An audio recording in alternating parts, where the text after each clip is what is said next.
I know I said the last video was going to be my final thoughts on the new Halloween movie for a while, and I totally lied. This should be it for a while. Whatever. Um, I just yeah. These thoughts I felt were kind of vital. I do plan on seeing the movie again, and I wouldn't be at all surprised if if it jumped up maybe half a star than where it is for me right now. I think it's at a solid 2 right now for me. Um, yeah, I mean, knowing more what to expect and being able to accept the things that I wish were there not being there, I can maybe look at the film more for what it is. However, there are a few things for me about the film. God, what's the word? Unforgivable just seems it seems a little dramatic. But unabidable. I just can't. I can't. As a fan, you know what? As a fan, fuck all of them. None of the sequels are canon. Just one. Not even two. Like if I'm in a good mood, I'll enjoy two as the alternate universe cut or whatever. Just because I like being in that world and I want to spend a little bit more time in it.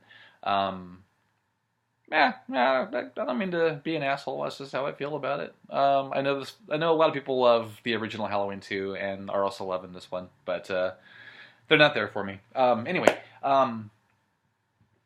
so I have yet to check out any of the YouTube videos that like all the Easter eggs in the new Halloween movie. I recognize a couple of them, and I realized that they were trying to homage all of the other films, basically, in their own way or in its own way. Um, Halloween 3 gets the visual nod with the silver shamrock masks, which I thought was great. There's some H2O, maybe a little winking reference to Resurrection. It's handled pretty tastefully, if that is in fact what they were going for. Um, Halloween 2. Actually, I'm gonna. Okay, here's another positive. I'm still not super crazy about that scene, but I think it's better done than the one in Halloween 2. That opening scene with Mr. and Mrs. Elrod and Alice, the next door neighbor. Um, in the original Halloween 2, that scene is very well shot, but it's just fucking stupid. I'm sorry.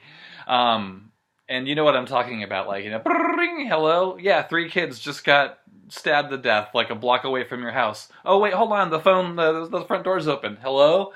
Um, they take care of that nonsense, and it was very coolly done with the one shot. I still didn't think it looked anywhere near as cool as any of the photography in 2, but I'm biased that way.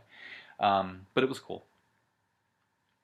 And then they chose, apparently, I guess, to reference Halloween 5 and 6, not by any kind of, not by anything passing or superficial, like just visual images like the fucking Silver Shamrock masks, but by, in the case of Halloween 5, actual characters, the goddamn slapstick vaudeville cops. I get, was that supposed to be a conscious, they put that in there on purpose because of that? And then Halloween 6, I don't know if Dr. Satan, Dr. Samhain, whatever the fuck his name is meant to, is that supposed to be Dr. Wynn from fucking part 6? I really, really, really, really hope that's not the case, and those were not conscious decisions, because those are two elements, the two primary elements, perhaps, that derailed those films that they were in. That's all, So there's 2 of them in this movie, and I don't give a fuck how Tarantino-y you try to make the dialogue between those 2 goddamn cops with the fucking bone me peanut butter sandwich. Fuck you. Just fuck off with that shit. And the Dr. Sartain problem, it's a really big one. It's a really, really big one. Not only because the twist is lame and doesn't work, but because this being what it is, I guess you've put a band-aid on the plot hole. But, and I mentioned this before, but it's really fucking important. Michael and Laurie don't drive the plot. They don't set anything in motion, and if this doctor was not involved, Michael wouldn't apparently even know how to find Laurie. And I guess there's an interesting angle that could be, again, explored, but isn't, where, perhaps it isn't Lori that he's fixated on. You know, she's been obsessed with him for 40 years, and maybe he's forgotten about her, or she was never that important to begin with. That might have been something they were going for. And again, that's not the best idea, you know.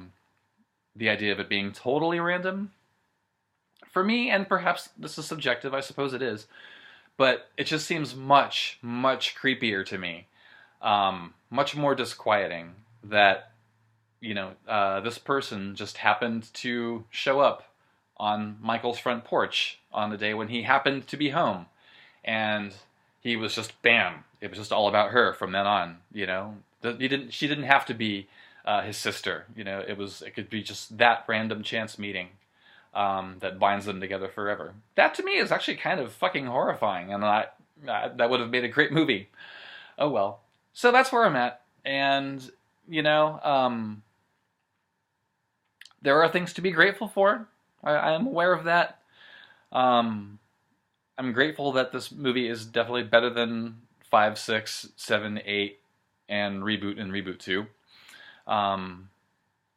Somewhere in the same area as Halloween 4. I'm glad they did not decide to write a Tina-type character from Halloween 5. I guess we should be grateful for that.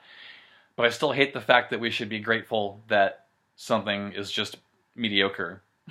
That just sucks. And we're in an age now where we can be a lot more mindful about it. And in fact, being mindful about the mythology of a franchise has proven to be very, very successful, critically and financially. So I don't understand why you wouldn't do it. I think we're getting there. We're figuring it out. But a little more time on script development, I think, is probably always a good idea. As much pre-production as you can get for a project, because so often these days, you know, like the rights change hands, directors come and go, writers come and go. You know, a film winds up having 12 different treatments by 12 different writers, and sometimes at the end of the day, the new guy has to come out, or girl has to come in and consolidate all of that somehow into something that maybe kind of makes at least more sense than some of the films in the, you know, earlier films in the franchise. But we don't have to live that way anymore. There's a better way, and it's been proven to work. So I look forward to us figuring it out.